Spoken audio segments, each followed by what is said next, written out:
अद्भुत है। मैं तुम्हें उद्धारकर्ता और प्रभु यीशु मसीह के नाम से बधाई देता हूँ। इस वीडियो के माध्यम से आपसे मिलकर अच्छा लगा। आज हम माफी मांगने जा रहे हैं। गति का क्या मतलब है? इससे पहले कि हम यह देखें कि बाइबल क्षमा के बारे में क्या बताती है, हमारे नए नियम में केंद्र भय है। अध्याय 40 पद 6 से पद 48 तक हम पढ़ना जारी रखेंगे। मैं पढ़ रहा हूँ। केंद्रीय पांचवी शक्ति 40 पद 6 से 8 तक। तुम्हें हंसा जा सकता है, लेकिन आपके लिए क्या फायदा है? क्या निर्देशक भी ऐसा ही नहीं करते? मेरा मतलब है जिन लोगों से हम प्यार करते हैं। आप जो बात कर रहे हैं वह हमारे लिए अच्छा है। मैं अगले पैराग्राफ को भी पढ़ूंगा। यदि आप सिर्फ अपनी बहन को नमस्ते कहना चाहते हैं तो यह बहुत अच्छा होगा। क्या सभी प्रशिक्षक ऐसा नहीं करते? फिर हमारा है। हम केवल उन लोगों से प्यार करते हैं जो हमसे प्यार नहीं करते हैं। यही वह चीज है जो हमने खास बनाती है। कृपया मुझे बताएं कि हम क्या कर रहे हैं। प्यार क्षमा से पहले होता है। यीशु मसीह ने कहा था कि हम सभी से प्यार करें। केवल एक ही पूर्वाग्रह है। वे सिर्फ उनसे बात करना चाहते हैं, लेकिन वे बिना किसी कारण के उनसे बात नहीं करना चाहते हैं। वह एक कारण के लिए उसके साथ था, बिना किसी कारण के प्रकाश। इसका मतलब प्यार की कमी है। यीशु मसीह कहते हैं, हे प्रभु, कृपया मुझे कितनी बार क्षमा कर दें। आपको मुझे कम से कम 770 बार माफ करना होगा। यदि आप मुझसे पूछते हैं कि क्यों, तो मेरे पास पहले से ही प्यार के बारे में बहुत कुछ है। जैसा कि पिछले वीडियो में कहा गया है, प्यार सब कुछ सहन कर सकता है, सब कुछ सहन कर सकता है, सब कुछ विश्वास कर सकता है। आप यहाँ यीशु के बारे में बात कर रहे हैं। क्या आपको लगता है कि आप कुछ खास कर रहे हैं और आप उनसे प्यार करते हैं? कितना खास है? पापी भी ऐसा ही करते हैं, क्योंकि यीशु मसीह के समय में पापी हमेशा पापियों से प्रेम करते थे।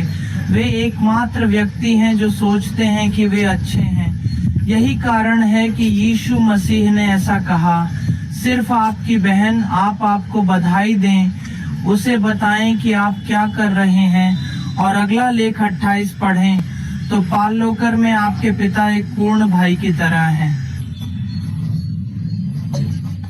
हे बाप, तूने हमें सही मनुष्य बनाया है।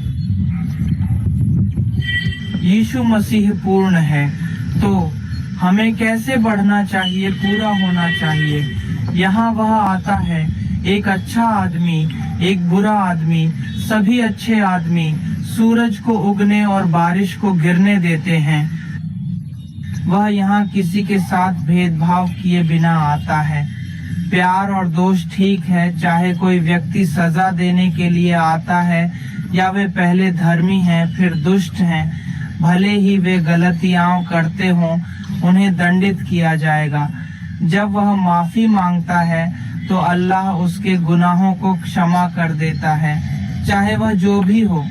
यही कारण है कि यीशु मसीह परमेश्वर पिता है, और जैसा कि सुगर कहते हैं, पिता आता है और पूर्ण है।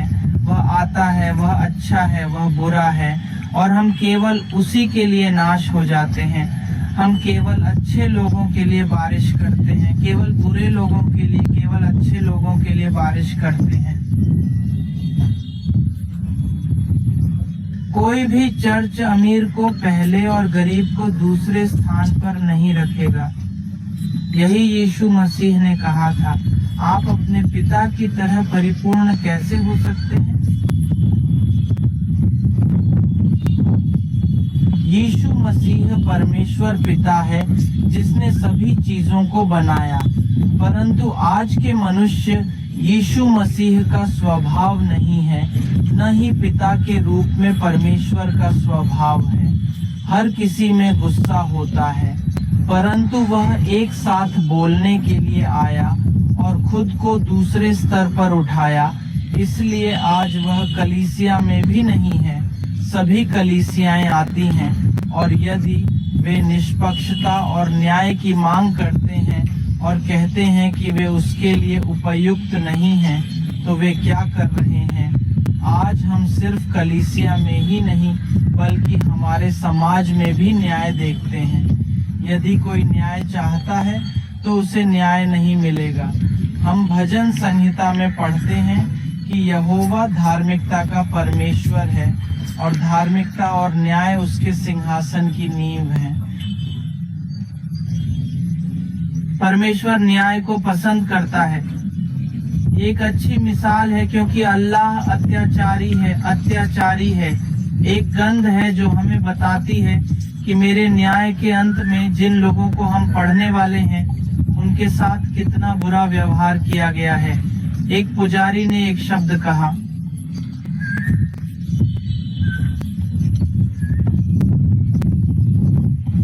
उन्होंने कहा कि यह अच्छे के लिए है, यह किसके लाभ के लिए है?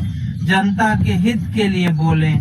आज बहुत से लोग पुजारी से इलाज नहीं करेंगे और आशीर्वाद के अलावा अन्य प्रतिभाशाली और पुजारी हैं जो सलाह देते हैं। दोस्तों, यह एक कठिन समय है।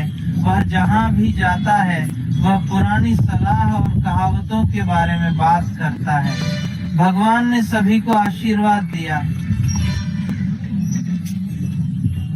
एक प्रेरित का सेवक दूसरे भविष्यद्वक्ता की मंत्रालय देगा और हालांकि सेवक अलग हैं, उनकी मंत्रालय अलग है, परंतु परमेश्वर भी एक ऐसा व्यक्ति है जो उससे प्रेम करता है, जिसे भगवान प्यार करते हैं।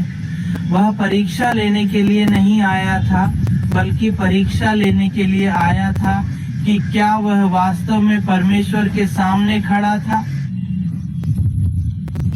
भगवान ने अनुमति दी। परमेश्वर बुराई की परीक्षा के लिए यहाँ नहीं है। बहुत से लोग क्या कह रहे हैं? प्रभु आता है, मुझे एक प्रश्न पर एक प्रश्न देता है, 6 परीक्षणों पर एक परीक्षा देता है। मैं परीक्षा लेने आता हूँ, परमेश्वर मुझे नहीं देगा। वह किसी महान व्यक्ति की तलाश में नहीं था। अब मैं उसके साथ बहस करने गया और उसने परमेश्वर को चुनौती दी और कहा कि संगीत एक बोझ है, और उसने पूछा कि शैतान क्या कर रहा है। लेकिन उसने कहा कि जो व्यक्ति प्रभु के सामने बोलता है उसका शरीर उसकी आत्मा को नहीं छूता।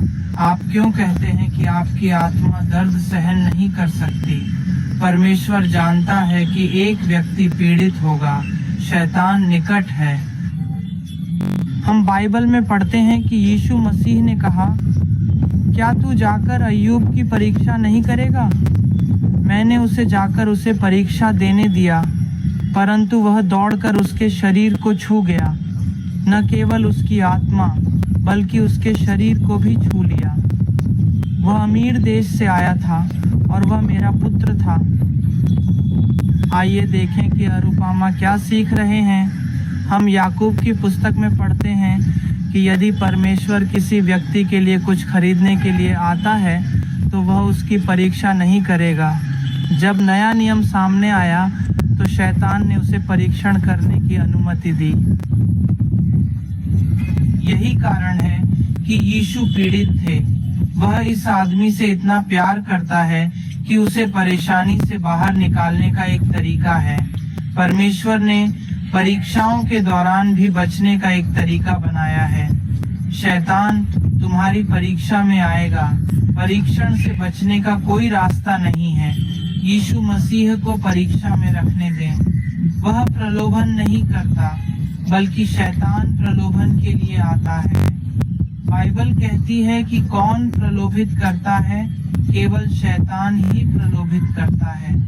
मैंने तुमसे कहा था कि वह यीशु मसीह की परीक्षा लेने आया था। वह हर जगह उन लोगों की तलाश करता है जिन्हें वह ढूंढ सकता है। उसके पास थोड़ा सा है। शैतान केवल जानता है कि वह काम कर रहा है। शैतान का राज्य परमेश्वर के सेवकों की तुलना में अधिक लोकप्रिय है। इसका मुख्य कारण क्या है?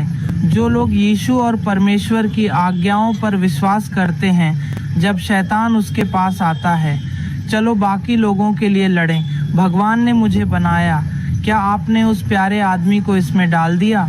शैतान मानव जाति के खिलाफ कई चालें इस्तेमाल करता है, यह कहते हुए कि जो लोग यीशु मसीह को स्वीकार करते हैं वे हमारी तरफ बढ़ते हैं, इसीलिए आप ऐसा कह रहे हैं। इफिसियों अध्याय 6।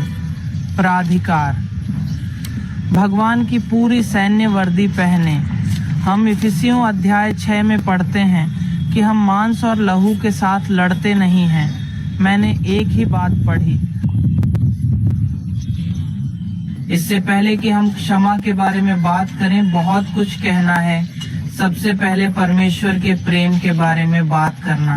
अगला, मैं माफी मांगने के महत्व के बारे में बात करना चाहता हूँ।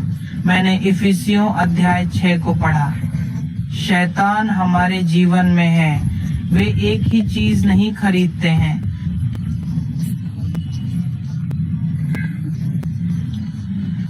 मैंने पहले ही कहा है, मैं अभी किताबें पढ़ रहा हूँ। हम इस शब्द को लेकर युद्ध कर रहे हैं। अंत में मेरे भाई सीजर और उसके दर्शन की शक्ति के तहत भगवान की पूरी सेना पहनो, ताकि तुम शैतान की चाल का सामना करने में सक्षम हो। एक योद्धा को परमेश्वर के सर्वशक्तिमान योद्धा के खिलाफ क्या पहनना चाहिए? सभी हथियारों की तरह। एक आदमी जा रहा है, सिर्फ अपने शरीर के साथ मत बनो, वह लड़ाई के कपड़े पहनेंगे।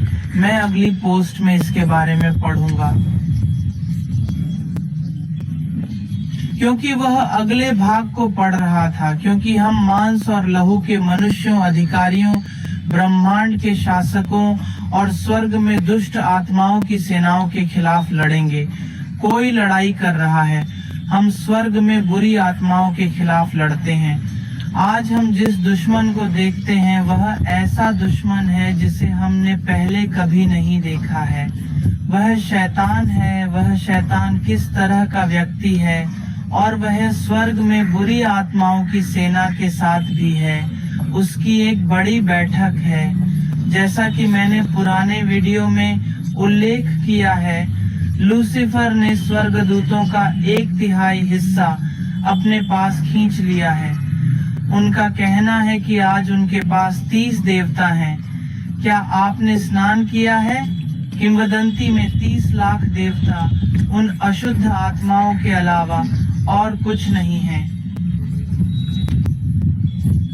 मैं अगले भाग को भी पढ़ रहा हूँ। 13 इसलिए तुम्हारे पास उनका विरोध करने और विपत्ति के दिनों में उनके सामने खड़े होने की शक्ति है। भगवान के हथियार उठाओ। भगवान की सेना एक युद्ध में लड़ रही है। हाँ, मार्क व सानिवा का चाकू डीला साइड शील्ड है, और फिर उसके पैर जूते हैं जो वह चाहता है। वह सभी युद्ध की वर्दी पहनेंगे। वह अपने हिजाब और पगड़ी के साथ युद्ध में जाएगा। यह उसकी वर्दी है, ताकि वह उसे एक कदम भी नहीं छोड़े। यह परमेश्वर की एकता है जिसे हम बाइबल में देखते हैं। मैं इस किताब को अब भी पढ़ रहा हूँ। 14 यदि तू अपने कमरे में सत्य नाम की एक पार्टी बना लेगा और न्याय नाम की ढाल पहन लेगा। 14 यदि तू अपने पैरों पर शांति का सुसमाचार नामक एक ऐसी तैयारी बनाए। 16 तो सब सोना और आग की आग खोलने के लायक है। सबसे महत्वपूर्ण बात यह है कि आत्मविश्वास और विश्वास रखें। उन्होंने अगले भाग को भी पढ़ा, हृदय और डर के साथ। हृदय और डर के साथ। 18 साल की उम्र में भी यही सच है। सब पवित्र आत्मा के साथ और सब पवित्र लोगों के लिए और शक्तिशाली हृदय के साथ हर घड़ी में हर तरह की प्रार्थना और भीख के साथ प्रार्थना करो। आप जानते हैं कि मैंने जो भी लेख पढ़ा है वह सच है। हम मानते हैं कि बाइबल सच्ची है, फिर उसने उसे पहनने के लिए कहा। परमेश्वर की धार्मिकता क्या है? हमें न्याय के कवच पहनना चाहिए। फिर हम शांति के सुसमाचार के जूते देखते हैं। हमारी भाषा में शांति के उपहार सैंडल कहते हैं।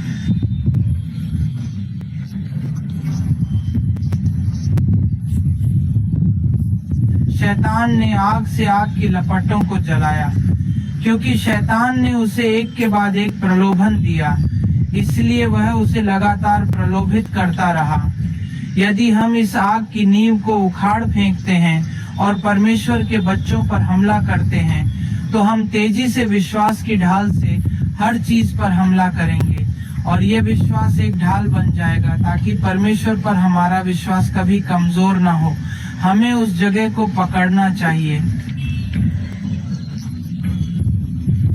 इसके अलावा भगवान ने हमारे लिए इस आनंद को आरक्षित किया है, जैसे कि इन जनरलों द्वारा पहनी गई पगड़ी, जिसे लक्ष्म पगड़ी कहा जाता है।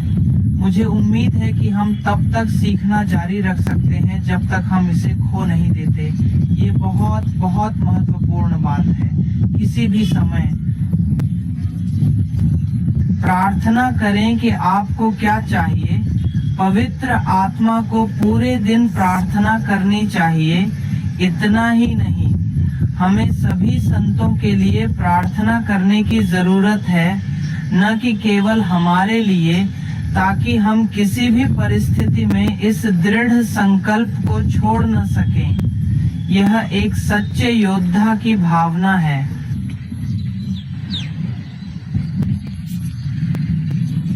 अब ठीक है, मैंने पहले ही इतना कहा है। हमें अब क्षमा की जरूरत है।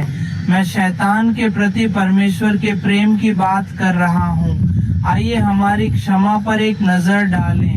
हमें अपने प्रियजनों पर हंसना नहीं चाहिए। परमेश्वर की इच्छा है कि वह सभी को प्रेम करे।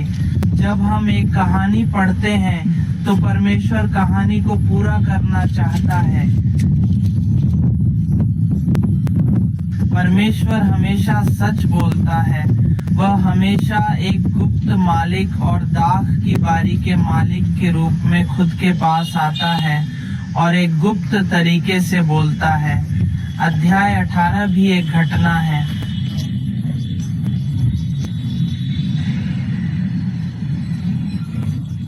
मैंने 22 साल की उम्र से पढ़ना शुरू कर दिया।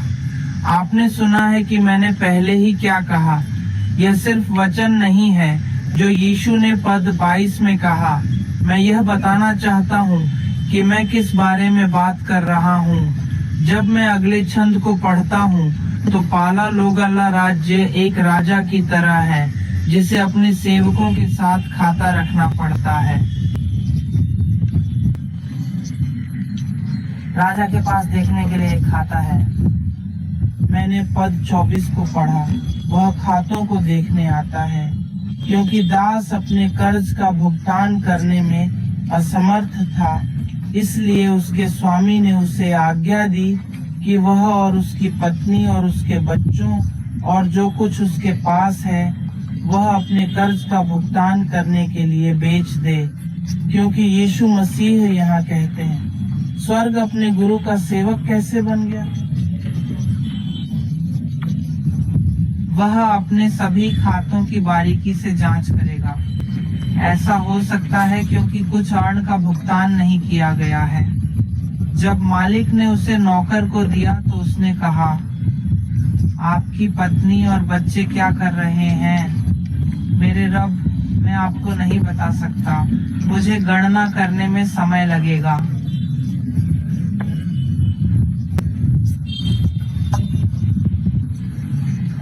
यह राजा है। वह उस नौकर के पास बहुत अधिक आया और परेशान था, और पुरुष आपको नहीं दे सके। कृपया उन चीजों के लिए माफी न मांगें जिन्हें आप माफ नहीं कर सकते। लेकिन जब हम एक और घटना देखते हैं तो हम इस बहाने को खरीद सकते हैं, और उस सेवक के नीचे एक और सेवक है।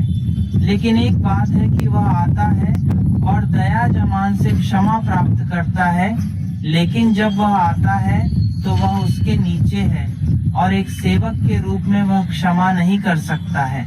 अगर वह ऐसा ही कहता तो क्या वह माफी मांगेगा? तुम्हें पता नहीं कि मैं तुम्हें क्या देना चाहता हूँ। उसने कहा कि मैं तुम्हें गला घोंटूंगा और तुम्हें जेल में डाल दूंगा, यह कहते हुए कि तुम्हें उसके सभी अपहरणकर्ताओं को बांधना होगा या तुम जेल जाओगे। जब राजा ने यह सुना तो उसने उसे माफ कर दिया और कहा कि आनंद राज ने क्या किया, जामा ने आपको क्यों माफ कर दिया? तुम अपने सेवकों की परवाह नहीं करते। मैं नाराज हूँ क्योंकि उसने आपको जेल में डाल दिया और आपको माफ करने की जगह नहीं दी। मैं क्या करूँगा? मैं तुम्हें वही सजा दूंगा जब तक तुम मुझे नहीं बताओ। गुरु क्या करेगा जब तक तुम मुझे वही सजा नहीं देंगे? उसने अपने सहयोगियों से कहा कि वह आएगा और उसे यातना देगा और जेल में डाल देगा, जैसा कि हमने आखिरी बार पढ़ा है और हमारे स्वर्गीय पिता ने भी ऐसा ही किया।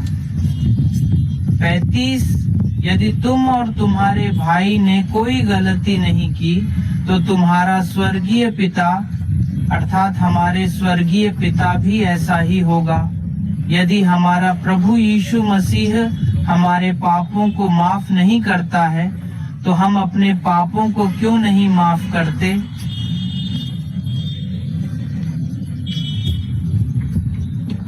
गुरु यहाँ है। हमारा परवरदिगार क्षमा करने वाला राजा है। जो कुछ हमने किया है उसे क्षमा करें। क्या हमें ऐसा ही करना चाहिए? हमें एक दूसरे को माफ करना चाहिए जो हमने किया है। पौलुस ने प्यार से बात करने के लिए कहा था। यीशु ने कहा, एक दूसरे को क्षमा करो जैसे मसीह ने तुम्हें हर दिन क्षमा किया। एक मनुष्य ने क्रूस पर अपना खून बहाया और सभी के पापों को उठाया। भगवान ने हमें तैयार कर दिया है ताकि हम अपने पापों को माफ कर सकें।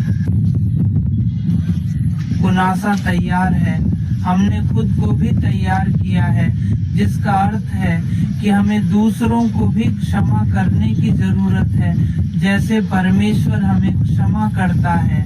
भगवान आपको और मुझे हमेशा आशीर्वाद दें।